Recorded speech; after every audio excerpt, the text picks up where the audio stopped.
Señor, repleto de bendiciones, sobre todo, por encima de todas, la presencia tuya en todo momento, Señor, y te bendecimos, Señor, te expresamos esta gratitud que sale de corazones agradecidos y te imploramos, Señor, en el nombre de Cristo Jesús, por los méritos de Él, Señor, que continúes haciendo la obra que has venido haciendo en nosotros desde ese momento en que a ti te interesó el tener una relación con nosotros. Nos amaste, dice la Escritura, desde antes de la fundación del tiempo. En su momento nos diste ese llamado precioso a la salvación que nosotros no pudimos resistir. Y ahora que hemos nacido de nuevo y tú estás trabajando en nosotros, nos estás santificando, te expresamos, Señor, ese agradecimiento porque tenemos la certeza y la seguridad de que tus promesas son ciertas, son seguras. Tu palabra no miente, Señor. Tú eres puro, santo, perfecto. Nunca cambias, Señor, y podemos vivir confiados de que no importa lo que suceda, si tú alimentas las aves, te aseguro, también cuidarás de tu pueblo, de tus hijos, como tú has prometido, Señor. Entendemos que el que hayamos podido venir aquí en esta noche a reunirnos, a tener un poco de comunión unos con otros y a ser discipulados por ti, incluyéndome a mí, pues es parte del plan soberano tuyo y pues te agradecemos de antemano las cosas que vas a traer a nuestra consideración en esta noche, Señor. Tú conoces la vida de cada uno de los que están presentes aquí, el pasado, el presente, aún lo que ha acontecido en el día de hoy, ayer, antes de ayer, Señor, y de la misma forma, Señor, tú estás al tanto de lo que va a pasar al final de esta clase, en el día de mañana, en el resto de esta semana, en el resto de este mes, en el resto de este año, en el resto de nuestras vidas, Señor. Así que nos ofrecemos a ti, nos presentamos como ese sacrificio vivo que tú nos hablas en Romanos 12, es nuestro culto racional, es lo más lógico que podamos nosotros hacer a la luz de la misericordia que tú has utilizado para bañarnos temprano en la mañana, Señor.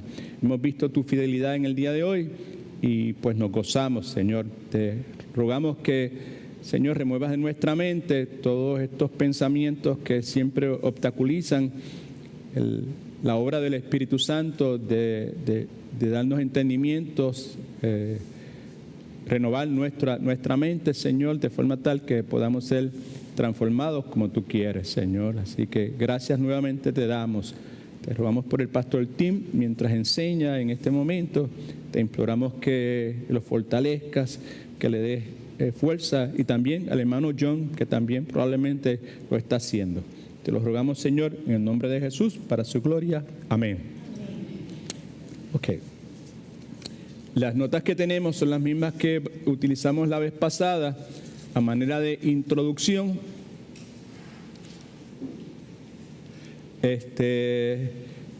Las hemos titulado, ¿verdad? Esta introducción de cómo el Dios soberano cuida efectivamente de su pueblo, y este nuevo ciclo de Matete lo hemos titulado Si Dios cuida de las aves, cuidará también de mí. La vez pasada lo que hicimos fue una introducción. Carlos, Andy, Abril, Dios los bendiga, qué bueno verles. Hicimos una introducción un tanto, yo diría, accidentada, ¿verdad? Pues porque no pudimos cubrir mucho de lo que queríamos cubrir en esa introducción, pero siendo Dios soberano y estando Él en control de todas las cosas, pues podemos descansar de que lo que pudimos hacer era lo que Dios tenía preparado para nosotros en esta hora.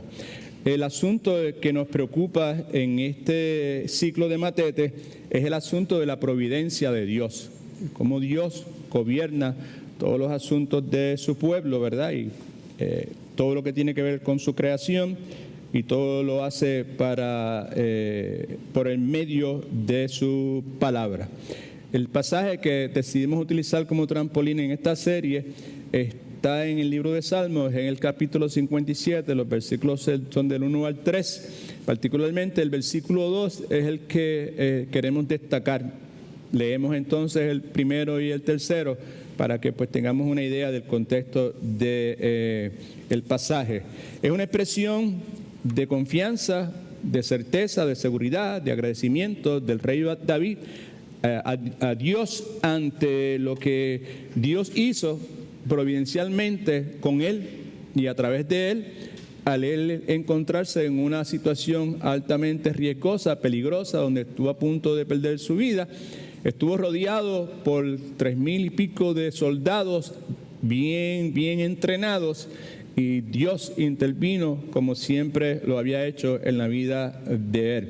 Entonces lo que vemos aquí en el Salmo 57, versículos del 1 al 3, es una expresión de alabanza y de adoración a ese Dios a la luz de lo que Dios recién acababa de hacer, que era precisamente una repetición de algo que ya Dios había hecho en el pasado desde la niñez del rey David. Sabemos los encuentros de David con animales feroces, salvajes, y el clásico encuentro con el gigante Goliat, y cómo el Dios Todopoderoso providencialmente pues interviene y le concede la victoria, no para la gloria de David, sino para la gloria de Dios. Versículo 1 del Salmo 57 dice: ten misericordia de mí, porque en ti ha confiado mi alma, y en la sombra de tus alas me ampararé hasta que pasen los quebrantos. Versículo 2, clamaré al Dios Altísimo, al Dios que me favorece, y si no lo hizo la última vez, hágalo en este momento. Subraye la frase, al Dios que me favorece, por favor. ¿Alguien necesita un lapicero, algo con que escribir que no tenga? Quisiera escribir, no lo tiene. Ok, todo el mundo tiene, entonces asumo. Pues déle entonces, escriba, ¿verdad? Subraya entonces la frase, al Dios que me favorece, al Dios que en todo me ayuda, al Dios que obra todas las cosas para mi bienestar por medio de su providencia. Eso es lo que este versículo número 2 está enfatizando. Y entonces concluye el versículo 3 diciendo que Él, el Dios Todopoderoso, enviará desde el cielo su amor y su verdad, conforme a su verdad, y me salvará de quienes con rabia me persiguen. Él enviará desde los cielos y me salvará de la infamia del que me acosa, y Dios enviará su misericordia y su verdad. ¿Okay? Dijimos la vez pasada que hay dos formas básicas por medio de las cuales Dios se manifiesta al mundo: sus obras, su creación. Salmo 19 nos habla sobre ese particular. Hace unos meses atrás hicimos unos mensajes, creo que eran 2 o 3 mensajes que hicimos los domingos del Salmo 119, y en esencia eso era lo que estábamos cubriendo, cómo Dios se manifiesta a través de sus obras, su creación, y cómo esa obra y creación es consona, va cogida de la mano con la revelación escrita que nosotros tenemos en la palabra de Dios. También dijimos la vez pasada que esa gran gloria de Dios que nosotros podemos percibir, ¿verdad?, en la Escritura y a través de su creación, ¿verdad?, se manifiesta, ¿verdad?, de forma tal que es consistente con lo que Dios ha dicho en su santa palabra. El punto más importante, diría yo, en la introducción de la vez pasada, era tratar de clarificar cuál es el propósito de este nuevo ciclo de Matete. Dijimos entonces que entendemos que Dios desea, Dios quiere que usted y yo aprendamos algo, ¿right? Algo con Él, algo, ¿right? Que usted y yo aprendamos a deleitarnos cuando nosotros observamos la providencia divina en un mundo, ¿verdad?, como el que usted y yo vivimos, donde todo se mueve en dirección contraria a los propósitos de Dios. Creo que vale la pena volver a repetir eso, y ojalá que esté comunicándolo como deseo hacerlo, con la claridad y el propósito que quiero hacerlo. El punto es que Dios quiere que yo aprenda algo, yo aprenda a deleitarme, a disfrutar, ¿verdad? ¿Sabe? Hay cosas que nosotros vemos y nos deleitamos en ellas, ¿verdad? Hace un tiempo, hace unas semanas atrás, un domingo en la mañana, nos visitó una familia, una señora con sus 2 hijitos, y había una niñita muy particular y pues la forma en que esa muchachita se manifestó en medio de nosotros los adultos en aquel día provocó que mientras yo estaba tratando de ayudar al grupo de alabanza de oración en la esquina aquella donde me tienen escondido, ¿verdad? Ellos me tienen escondido por allá y entonces pues yo estoy de allá mirando y viendo a esa niñita en la forma en que se estaba expresando su adoración a Dios y yo me deleité, ¿verdad? Yo me deleité. Entonces Dios quiere que usted y yo, ¿cuántos entienden eso? Tú ves algunas cosas que te provocan que tú te deleites. Cuando estuve en Puerto Rico vi unas situaciones, vi unos paisajes, vi unas frutas, vi una alfombra de pomarrosas. ¿Es that right? Pomarrosas, está el color que son así fresa, coloradito, pero increíblemente precioso, ¿verdad? Extenso, ¿verdad? Y yo me deleité, me detuve en mi automóvil y le saqué una foto y ahí no me senté porque no había donde sentarse, pero recogí y me fui al automóvil y me las comí, me deleité, es lo que quiero decir. Pues Dios quiere que nosotros, ¿cuánto entienden lo que es deleitarse? Dios quiere que yo me deleite en algo que para nosotros es, why God wants me to do that, right? Y es en el hecho, ¿verdad?, que me deleite al observar cómo la providencia divina de Dios, ¿verdad?, en este mundo se mueve en dirección a los propósitos de Dios, como su providencia divina, ¿verdad?, pues gobierna sobre todas las cosas en un mundo que es contrario a la voluntad de Dios. Con eso en mente, escribimos ahí un blanquito ahí que pusimos, no fueron muchos, ahí está, ¿verdad? Entonces, dijimos entonces sobre ese particular lo siguiente, que el cristiano verdadero, ¿verdad?, disfruta al ver cómo el mundo es lo que es contrario a la voluntad de Dios, todo lo que se opone a la voluntad de Dios. Disfruta al ver cómo el mundo lleva a cabo los propósitos de Dios, pero la forma en que lo hace, la forma en que el mundo secular, el gobierno, las escuelas que son contrarias a lo que la palabra enseña, todo ese sinnúmero de cosas que son contrarios a la voluntad de Dios, lo que se nos está proponiendo a través del estudio de hoy es que usted y yo, como verdaderos cristianos, debemos aprender a disfrutar cómo ese mundo que es contrario a la voluntad de Dios lleva a cabo los propósitos de Dios oponiéndose a ellas. En el momento en que Dios se opone a la verdad de Dios de una forma sobrenatural, que la Escritura nos enseña y que comenzamos a estudiar la semana pasada, pues vemos que los propósitos de Dios se realizan. Cuando el mundo se opone a los propósitos de Dios, Dios continúa siendo un Dios de providencia. La providencia de Dios no es nulificada porque el hecho de que haya un gobierno que se oponga a los estatutos de Dios, es lo que quiero decir. Se supone que alguien diga amén a eso. Porque entonces si el gobierno es favorable a Dios, a lo que dice la Escritura, pues entonces la providencia de Dios se va a manifestar. Ese razonamiento no es bíblico, porque la providencia de Dios es la providencia de un Dios todopoderoso que consigue que su voluntad sea realizada por medio de personas, hombres y mujeres como usted y como yo, instituciones que se le oponen a Él. Y Dios quiere que usted y yo aprendamos a disfrutar eso, al ver eso, cómo los propósitos de Dios pues se realizan, cómo se hace su voluntad, cómo cuando el mundo resiste la voluntad de Dios, lo que la Escritura nos enseña es que en gran medida está haciendo la voluntad de Dios en muchísimas ocasiones.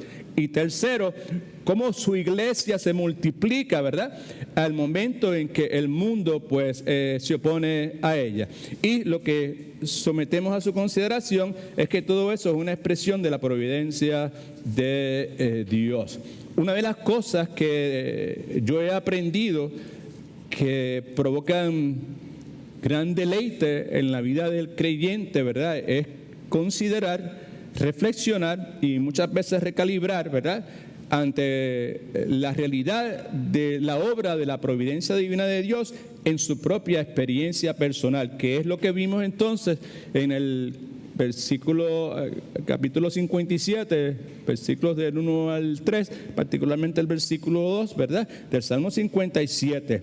David está expresando nuevamente, ¿verdad?, su deleite, se está deleitando al considerar la providencia divina de Dios, clamaré al Altísimo, al Dios que obra todas las cosas para mí, el Dios que siempre me favorece, que siempre me ayuda, el Dios que me garantiza su providencia divina. Así que David ora la oración que vemos aquí en el Salmo 57, como ya señalé, ante la realidad que había estado expuesto a gran peligro tras la persecución de Saúl. ¿Okay?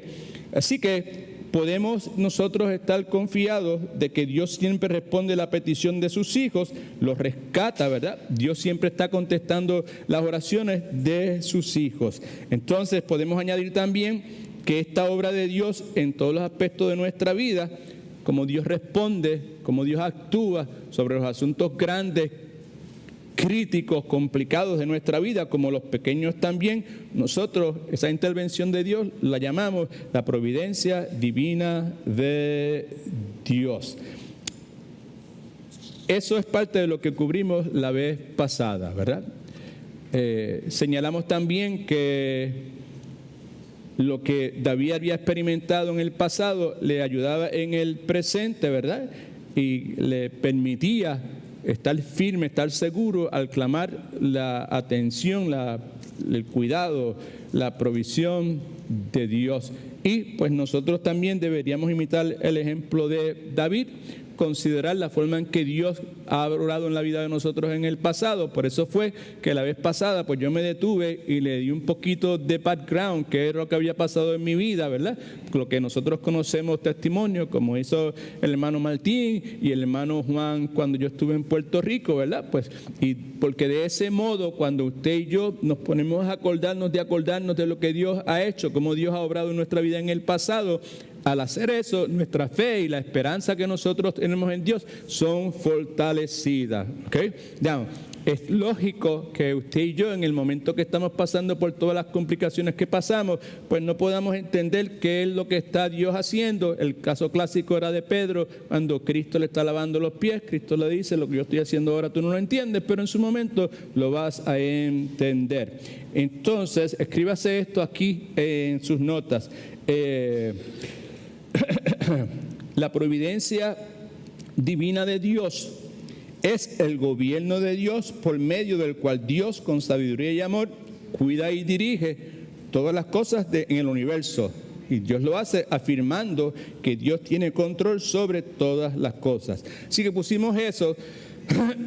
No es una para nada una definición profunda, ¿verdad? Y sólida de lo que es la providencia de Dios, pero por lo menos nos da un buen punto de partida que cada uno de nosotros con nuestras limitaciones podemos entender. Otra vez, la providencia divina de Dios perdónenme, es el gobierno, que eso es lo que tiene que escribir, de Dios, por medio del cual Dios, con sabiduría y amor, cuida y dirige todas las cosas del universo, afirmando que Dios tiene control sobre todas las cosas. Lo que hicimos inmediatamente de eso fue que identificamos algunas cosas que Dios gobierna soberanamente. Y pues se las repito en caso de que alguien no estuviera. Dios gobierna soberanamente todo el universo. Dios gobierna soberanamente todo lo que existe en el mundo físico. Dios gobierna soberanamente los asuntos de todas las naciones, y los pasajes bíblicos que tiene ahí pues reafirman y confirman la afirmación que estamos haciendo. Dios gobierna soberanamente el destino de la humanidad.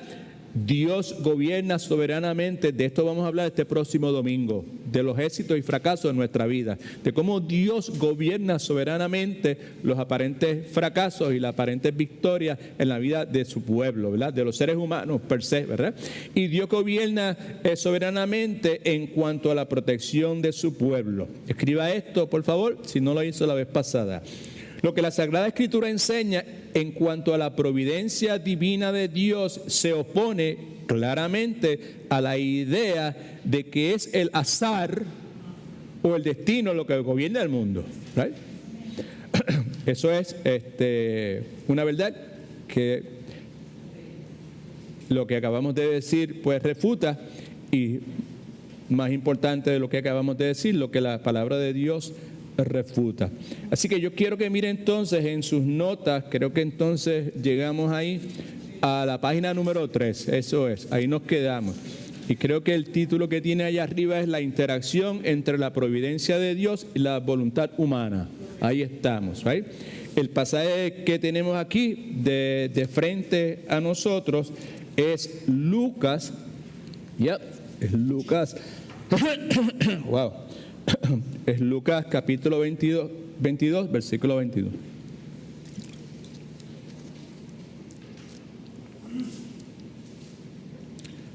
Contexto aquí es la negación, o mejor dicho, la traición ya materializada de Judas Iscariote para con nuestro Señor y Salvador Jesucristo, ¿verdad?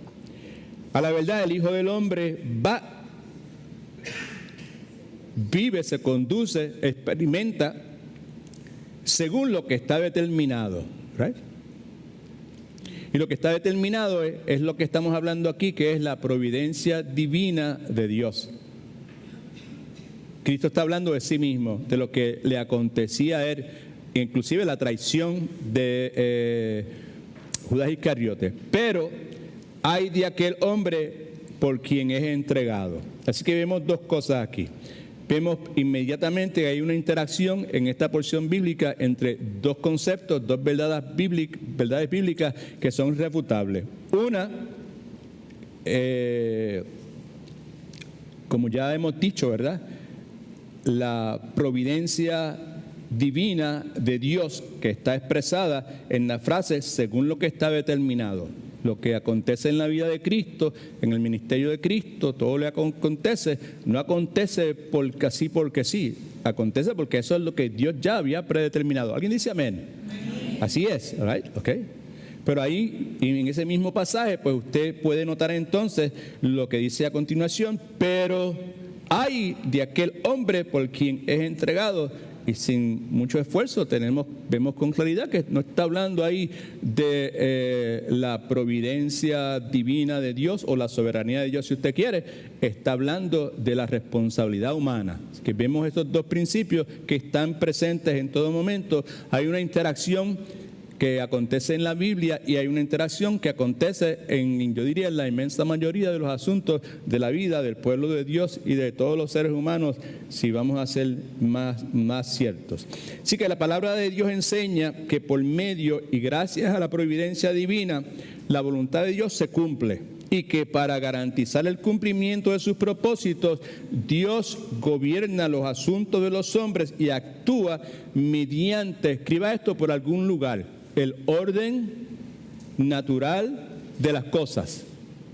O escriba entonces mejor, Dios gobierna los asuntos de la vida del hombre mediante el orden natural de las cosas. El orden natural de las cosas. Es una expresión, es un término que se refiere a la estructura y los patrones que son inherentes y que se observan en la naturaleza y en el universo, ¿verdad? El orden natural puede referirse básicamente a unas cosas específicas, por ejemplo. El orden natural de las cosas puede referirse a los patrones y ciclos naturales. El orden natural de las cosas puede referirse a algo que usted y yo experimentamos día y noche. Hay un día que es seguido de una ¿qué? Y esa noche es seguida de un ¿qué? Y ese día es seguida de una noche. Y esa noche es seguida de un día. Entonces, el orden natural de las cosas, ¿right? Sabemos que hay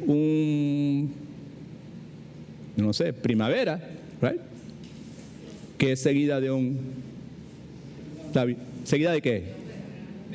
Verano. ¿Y ese verano es seguido de qué? ¿Y el otoño es seguido de qué? ¿El invierno es seguido de qué? ¿Y la primavera es seguida de? ¿Qué es? Es el orden natural de las cosas. Nos vamos a meter a estudiar algo que está presente y que nos complica muchas veces la vida a nosotros, la providencia de Dios. ¿Cómo es esto? si llegamos al final de la lección del día de hoy, nos vamos a encontrar con la proposición de que si el ser humano tiene libre albedrío, que el ser humano tiene libre albedrío, pues entonces Dios no puede ser soberano sobre todas las cosas. Porque si es Dios soberano sobre todas las cosas, eso puede implicar que entonces no hay libre albedrío. Eso es una proposición errónea, pero que esto es algo que pues, a través de la historia del ser humano pues se ha debatido, ¿verdad? Nosotros no somos estudiantes de seminario, de doctorado, ni estamos haciendo tesis doctorales ni nada de eso, pero amamos la palabra de Dios, queremos pues vivir conforme a la voluntad de Dios. Y hay un sinnúmero de cosas que acontecen en la vida de nosotros que muchísimas veces pues nos hacen cuestionarnos, ¿dónde está Dios? Y pues es por esa razón que estamos nosotros pues considerando cada una de estas cosas. Por ejemplo, usted sabe que el crecimiento de las plantas sigue un patrón, ¿verdad? Sigue un orden, ¿verdad? ¿Okay? Y el comportamiento de los animales, incluyendo a nosotros también. Todos nosotros cuando nacemos a este mundo seguimos un proceso que en la disciplina del desarrollo humano se conoce como la marcha, que simplemente es la identificación de una serie de etapas, pasos, steps que tomamos, ¿verdad? O sea, cuando nacemos estamos ahí y no podemos para ningún lado y de momento empezamos a virarnos y después finalmente podemos virarnos y después empezamos a hacer así y nos estiramos y después empezamos a gatear y después tratamos de pararnos y después que tratamos de pararnos pues caminamos y después corremos y queremos correr y nos escocotamos, pero seguimos corriendo, después brincamos. Eso no importa el planeta donde usted viva, los seres humanos pasan por ese proceso. Hay una diferencia en que unos caminan antes que otros, unos brincan antes que otros, pero siempre es la misma cosa, ¿right? Usted no va a brincar antes de caminar, ¿cierto? Ok, entonces, así que hay un orden natural de las cosas. También puede referirse, este orden natural de las cosas, puede referirse a las leyes de la física y la química, las leyes que gobiernan el movimiento, la energía, la fuerza de gravedad, las interacciones y todo ese sinnúmero de cosas, ¿verdad? Las relaciones entre los seres humanos, estas interacciones que hay en el mundo animal, que no vamos a entrar en muchos detalles en este momento. El punto es que el orden natural es la forma en que el universo y todo lo que contiene están organizados y funcionan de acuerdo, preste atención a esto, de acuerdo a leyes y principios que son inherentes a esas cosas en particular y a menudo vistos como independientes de la voluntad humana. ¿Ok? Así que, habiendo ya está tratado, por lo menos, no voy a decir que clarificado, por lo menos trato de ofrecer un poquito de claridad al término de orden natural de las cosas, vuelvo a repetir la proposición que hice antes de hacer lo que acabo de hacer.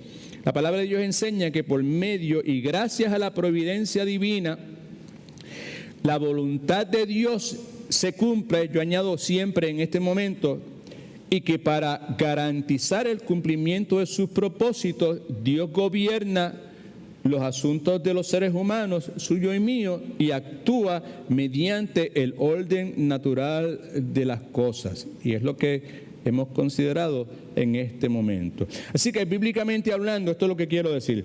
El orden natural de las cosas, esas leyes de la naturaleza, son parte, preste atención que es importante, de la obra de Dios en el universo. Esas leyes, ese orden natural de las cosas, son leyes, by the way, porque así Dios lo decretó. Son leyes, porque Dios así lo decretó con el propósito de regir el funcionamiento de las cosas. Ahora bien, ¿qué relación hay entre la providencia divina de Dios y la voluntad humana? Esa es una de las preguntas que queremos tratar, no de contestar, pero por lo menos empezar a tratar de considerar, ¿ok?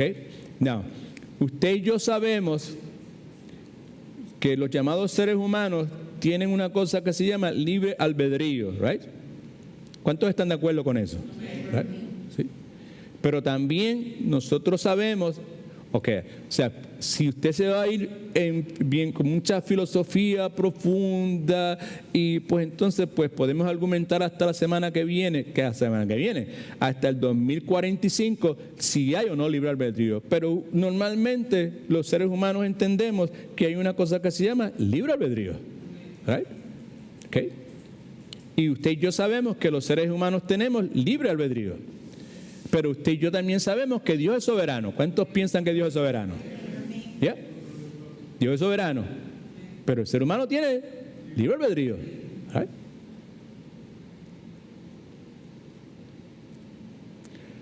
Yo no sé para usted, pero para mí, a través de los años, ha sido sumamente difícil comprender cómo esas dos verdades se relacionan entre sí. ¿Cómo funciona la cosa? Pero sabemos que la Escritura, que es la corte final de arbitraje para todos los asuntos de nuestra vida, debería serlo, ¿no? Nos provee ejemplos de ambas realidades. Por ejemplo, tenemos aquí, creo que es Hechos, capítulo 26, versículo 14. Parece que está ahí en sus notas. Hechos, capítulo 26, versículo 14. Usted, me imagino que sabe que el contexto ahí, Pablo se encuentra de forma deliberada, utilizando su libre albedrío, si usted quiere, persiguiendo otra vez de forma deliberada a la iglesia. Eso está claro. Sabemos. Pero al mismo tiempo, cuando leemos el versículo, encontramos una frase ahí que yo no sé a usted, pero para mí por mucho tiempo y aún el día de hoy, pues he leído mucho sobre el particular en los últimos días, pero no es una frase muy común para nosotros. De paso, como vamos a ver, no es necesariamente muy común porque surge precisamente de esa porción bíblica. Al mismo tiempo, cuando Pablo perseguía deliberadamente a la iglesia, mientras lo hacía, daba lo que la Escritura llama coces contra el aguijón, y esos coces contra el aguijón es el aguijón de la providencia divina de Dios. Pablo, tú estás nadando en contra de la corriente. La providencia de Dios ha determinado algo que por más que tú te opongas, que por más radical en tu fe tú seas, que por más que tú pelees, patañees, por más cristianos que tú elimines, por más iglesias que tú quemes, no vas a tener éxito en ninguna clase, porque la providencia de Dios va a gobernar, va a estar por encima de todas las cosas, ¿verdad? Y de paso, cuando utiliza la frase esa, dar cosas contra el aguijón, es que mientras más tú trates, más daño te está haciendo a ti mismo. Porque eso es las cosas contra el aguijón. Lo que hablaba es de esta cuestión que había en los animales, que no voy a entrar en muchos detalles en este momento, aunque si usted quiere lo podemos hacer, ¿ok? Así que vemos entonces aquí en Hechos capítulo 26, versículo 14, y dice: y habiendo caído todos nosotros en tierra, oí una voz que me hablaba y me decía en lengua hebrea: Saulo, Saulo, ¿por qué me persigues? Que es lo que estamos diciendo, que Pablo deliberadamente, intencionalmente, utilizando su libre albedrío, estaba haciendo, persiguiendo a la iglesia. Y luego añade: dura cosa te es dar cosas contra el aguijón. Now, esa frase en sí misma es una expresión que significa resistirse inútilmente a una fuerza superior, resistir a una autoridad. Y ese resistir de esa fuerza superior, ese resistir a una autoridad siempre resulta en perjuicio propio, en daño propio. Es luchar contra algo que es inevitablemente más fuerte que yo. Y mientras más yo lucho, más daño me hago. Y mientras más yo lucho, más dolor me causo a mí mismo. Y como dije, una frase que se origina aquí precisamente en la Escritura, en esta porción bíblica. Y Pablo está en ese momento persiguiendo a los cristianos. Y cuando Pablo está, ¿verdad?, persiguiendo a los cristianos, Pablo está resistiéndose a la voluntad de Dios. ¿Ok? Y Jesús le estaba indicando a Pablo, le estaba mostrando a Pablo que su resistencia solo le causaba más dolor. Por lo tanto, esta expresión dar cosas contra el aguijón es una metáfora, preste atención que es importante, de la inutilidad de la resistencia contra una fuerza superior. Cuando yo me pongo a resistir una fuerza superior, pues es algo inútil y solamente lo que causa es más sufrimiento para mí. Así que podemos resumir esto de esta forma. La frase dar cosas contra el aguijón nos enseña que la resistencia contra lo inevitable, que es la divina providencia de Dios, o la providencia divina de Dios, como usted quiera, ¿right? La resistencia contra eso inevitable, con esa fuerza superior, va a resultar simplemente en mi perjuicio, me va a perjudicar a mí. El pasaje que me viene a la mente, no tengo aquí anotado, pero Santiago, ¿verdad? Nos sugiere en una forma u otra, el pensamiento se me fue, que me vino ahora mismo, pero que pues está de nosotros, pues es en vano nosotros pues estar diciendo yo voy a hacer en enero voy para tal lugar y en agosto voy para el otro lado, y que nosotros debemos siempre decir que si Dios quiere. Pues porque lo que prevalece es lo que estamos hablando en este momento, la providencia divina de Dios. Santiago, otro pasaje que vemos aquí, ¿verdad?, que nos habla sobre, porque nos confronta con esta realidad, que nos enfrenta a esta interacción entre la providencia divina y la voluntad de Dios. Lo vemos en Santiago precisamente, el versículo número 13, nos confronta, con quizás un aparente dilema entre la providencia divina y un asunto muy importante para nosotros, que es el pecado. ¿Right? Si Dios es soberano de todas las cosas, ¿alguien dice amén a eso? Amén. ¿Y todas las cosas son cuántas? ¿Será que hay alguna excepción? No. Todas las cosas. Pues entonces, pues esa realidad da la apariencia, aparenta a prima facie, así por encima, ¿verdad?, que probablemente haya un dilema en esto, ¿ok? No, Santiago capítulo 1, versículo 13, pues nos aclara el asunto, porque dice, cuando alguno es tentado, no diga que es tentado de parte de Dios. ¿Está right? Está ahí, sí. Porque Dios no puede ser tentado, uno, por el mal, y segundo, ni Él tenta a nadie, ¿ok? La palabra es clara sobre el particular, nos dice que Dios odia el pecado y que Dios va a juzgar a los pecadores. Amén. Y a los cristianos, Dios juzga a los pecadores. Si usted es cristiano, pues ya Dios juzgó sus pecados en la persona de Cristo. Amén. Pero Dios siempre juzga a los pecadores, ¿ok? La palabra también nos enseña que Dios no, como vimos aquí, no es el autor del pecado y que Dios no perdona el pecado. Por eso Cristo tuvo que pagar por nosotros en la cruz del Calvario por nuestros pecados. Ahora, ¿cuál es el aparente dilema? Siendo Dios soberano y controla lo que pasa, Dios controla si sale el sol o no sale el sol, si llueve o no llueve. ¿Sí o no? Dios lo controla todo.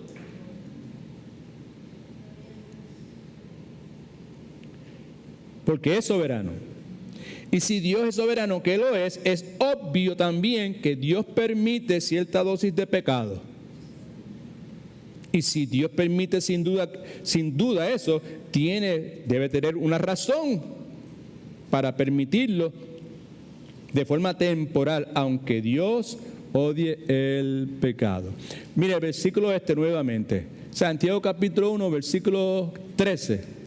Dice que nadie al ser tentado debe decir yo soy tentado por Dios, porque Dios no puede ser tentado por el mal, ni Él tienta a nadie. Right? En esencia está diciendo que Dios no es la fuente de la tentación y que las personas son tentadas por sus propios deseos. Dios no tienta el mal. El pasaje enfatiza que Dios no es la causa de la tentación, que Dios no induce a nadie a pecar. También sugiere que la tentación proviene de los deseos personales, ¿verdad? Según nuestra naturaleza pecaminosa, los deseos internos que hay en cada uno de nosotros, aún en este momento, aún en este instante, en este lugar donde estamos estudiando la palabra de Dios, esos deseos están todavía, están latentes, están activados, ¿verdad? Y también el pasaje nos recuerda de la responsabilidad individual. Establece este versículo 13, que la responsabilidad de caer en la tentación recae en la persona, no en Dios, porque Dios es bueno y porque Dios es santo, intrínsecamente en su esencia es bueno, no puede ser tentado por el mal, y ya que su naturaleza es opuesta al pecado. Entonces, aquí está lo que usted y yo quizás podemos captar o absorber de lo que Santiago capítulo 1, versículo 13 nos dice. Me parece que nos recuerda, entre otras cosas, que debemos asumir la responsabilidad de nuestras acciones y no culpar a Dios. Dios es soberano. Right? Había un comediante en los años 60 aquí en los Estados Unidos, se llamaba Flip Wilson, que tenía una frase: God make me do it, Dios me hizo que yo lo hiciera. Una frase bien que repetía muchísimo. Y aquí en las iglesias en Estados Unidos pues se hacía mucha referencia a eso, al tratar de ilustrar el hecho de que, espérate, no, Dios es soberano, pero no, tú tienes nuevamente responsabilidad humana. Right? Entonces, hay aparentemente un conflicto, pero no, definitivamente no lo es. Así que la tentación es una realidad de la vida, pero la forma en que nosotros respondemos a ella es nuestra decisión. Amén. Gloria al nombre del Señor. Ok.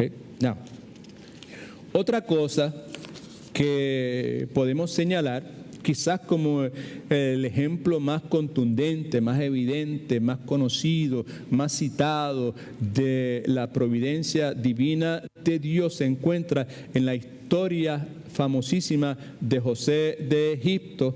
Dado el caso que esa historia famosísima de José de Egipto en el libro de Génesis nos permite, ¿verdad?, ver que sus hermanos lo secuestran. Y si Dios es soberano sobre todas las cosas, pues entonces ¿Dios qué? Dios permitió ¿qué? Que lo secuestraran. All right? Okay. Los hermanos no solamente lo secuestran, le remueven y le dañan el manto de colores preciosos que tenían. Los hermanos lo venden como esclavo. Los hermanos sumergen la túnica de colores en un balde, un baño de sangre, lo que fuera, ¿verdad? Y perversamente, me gusta para aplicarlo a esto, con mucha perversidad, bien, con mala intención, alevosía, los hermanos mienten por muchos años al padre acerca del destino de su hermano. ¿Right? Y si eso fue de esa forma, y si Dios es soberano, pues yo me imagino pues que entonces pues Dios lo permitió. Right? Dios permitió algo sumamente desagradable a sus ojos. ¿Cierto? ¿Cierto? ¿Sí? Algunos de ustedes no están muy seguros si hacer así o así. No digo nada, me quedo serio. La palabra nos enseña que a pesar de lo mucho que el pecado de los hermanos disgustó a Dios, porque Dios lo permitió, pero el pecado disgustó a Dios. Amén. Dios no aplaudió el pecado para nada, all right? En ninguna forma. El pecado de ellos les sirvió para un bien mayor. Y usted y yo, pues sabemos el resto de la historia. Sabemos que José termina en Egipto. En Egipto, luego de una serie de vicisitudes y malos entendidos y engaños y traiciones y abandonos y todo ese sinnúmero de cosas que él pasó, la escritura nos dice que donde quiera que lo metían, las cosas le iban bien y porque Dios estaba con él. Amén. Right? Y luego entonces es nombrado en Egipto, nombrado primer ministro. Y la escritura nos dice que esa posición de primer ministro le permite en un momento dado sustentar durante 7 años de hambruna a la gente de aquella región. Era una región sumamente extensa, y entre las personas que se benefician del hecho de que él está como primer ministro durante esos años de hambruna para recibir alimentos, incluye la familia de José. Usted sabe eso, ¿no? Y lo que podemos sugerir en este momento es que si José no hubiese estado en Egipto antes de que comenzara la hambruna, como dice la porción bíblica que vamos a leer a continuación, millones de personas, incluyendo los israelitas, habrían muerto. Ahora, el punto entonces para nosotros es preguntarnos, preste atención que es importante, ¿cómo es que Dios lleva a José a Egipto? ¿Cómo lo hace? ¿Cómo lo lleva? Lo levantó, como levantó a Elías en un carruaje y lo llevó para allá. Lo usó el carro aquel de Back to the Future y lo llevó para allá y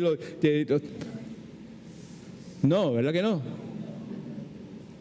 Dios permitió providencialmente a sus hermanos la libertad de pecar, que es lo que estamos hablando aquí. All right? Okay. Y la providencia divina de Dios se reconoce en lo que nosotros leemos entonces en Génesis, capítulo 50, versículo del 15 al 21. Por eso es que tiene toda la porción bíblica ahí en sus notas. Me parece que va a estar ahí también, probablemente. Nos dice entonces en Génesis capítulo 50, del 15 al 21. Entienda, por favor, que estamos leyendo esto como evidencia, ¿verdad?, de que la palabra de Dios, inspirada por Dios, útil para redarguir, enseñar, corregir, alentar, consolar, de forma tal que todo el hombre de Dios sea perfectamente preparado para toda buena obra, nos enseña. Versículo número 15, dice: al ver los hermanos de José que su padre había muerto, dijeron: quizás nos aborrecerá José y nos dará el pago de todo el mal que le hicimos. Mal que ellos hicieron, que Dios... La palabra clave es providencialmente, ¿ok? Porque estamos hablando, lo que estamos destacando en este nuevo ciclo es la providencia de Dios. Cómo se expresa, cómo se manifiesta en la vida de su pueblo. Dios permitió providencialmente a sus hermanos la libertad de pecar, y lo vemos inmediatamente en el versículo 15. Al ver los hermanos de José que su padre había muerto, dijeron: quizás nos aborrecerá José y nos dará el pago de todo el mal que le hicimos. Entonces enviaron a decir a José: tu padre mandó antes de su muerte diciendo: así diréis a José, te ruego que perdones ahora la maldad de tus hermanos y su pecado, porque te trataron mal.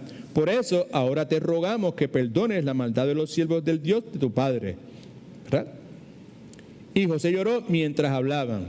Llegaron también sus hermanos, se postraron delante de él y dijeron: aquí nos tienes, somos tus esclavos. Pero José les respondió: no tengan miedo.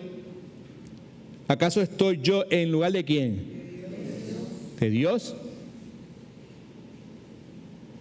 Vosotros pensasteis hacerme mal. Aquí lo que vemos nuevamente, como la Escritura reconoce directamente la providencia divina de Dios. Ahí está. ¿Okay? Vosotros pensasteis hacerme mal, pero Dios, ¿qué hizo? En su providencia, en su cuidado providencial divino, Dios lo encaminó a bien para hacer lo que vemos hoy, ¿right? Para mantener con vida a mucha gente. Ustedes pensaron hacerme mal, hacerme daño, pero Dios cambió ese mal en bien para hacer lo que hoy vemos, para salvar la vida de mucha gente. Ahí está. ¿Cómo se reconoce directamente en Génesis capítulo 50, versículos 15 al 21, la providencia divina de Dios? En el Nuevo Testamento,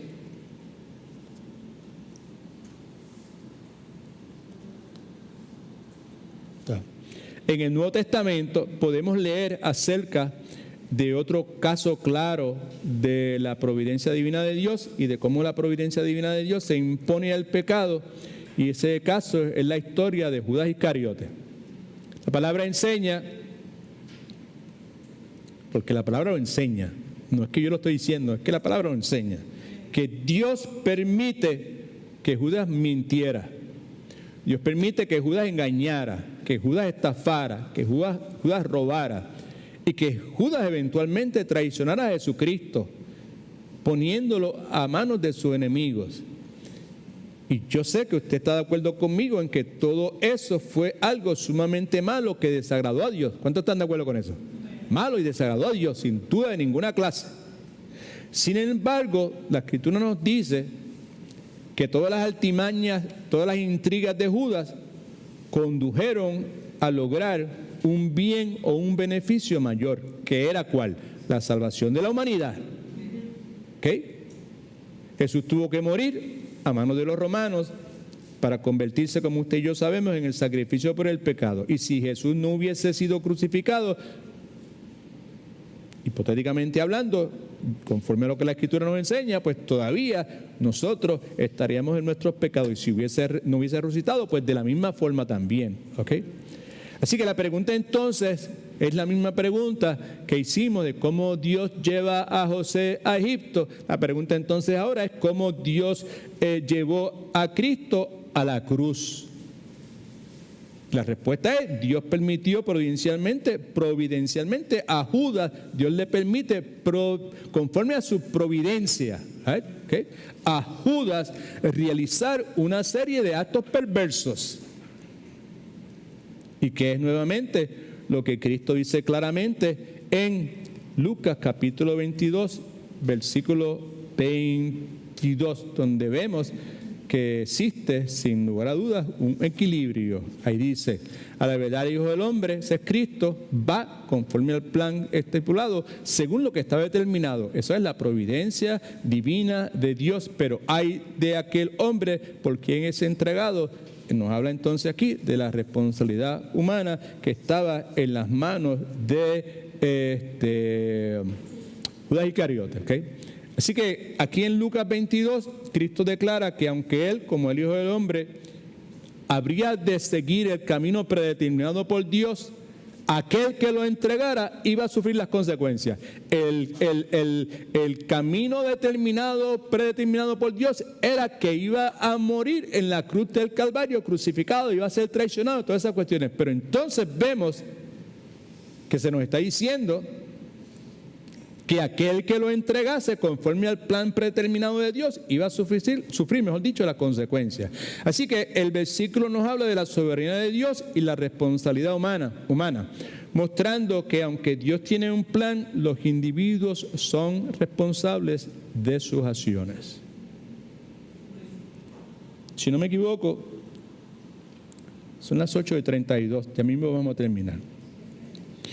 El pasaje dice que el Hijo del Hombre va según está determinado. Esa parte se refiere a la profecía, el plan de Dios para la salvación a través de Cristo. Se refiere a su muerte, se refiere a su resurrección, siendo parte de un plan o un diseño preconcebido por Dios divino y un propósito establecido por Dios desde antes de la creación del universo. Y la frase entonces: ay de aquel hombre por quien es entregado. Aquí encontramos a Cristo advirtiendo acerca de las consecuencias terribles que iba a enfrentar este falso discípulo Judas Iscariote por traicionarlo. Pero fíjese entonces que esa traición de Judas era parte del plan de Dios. ¿Right? Y aunque eso es de esa forma, Judas es responsable de sus malas acciones y va a sufrir las consecuencias. ¿Okay?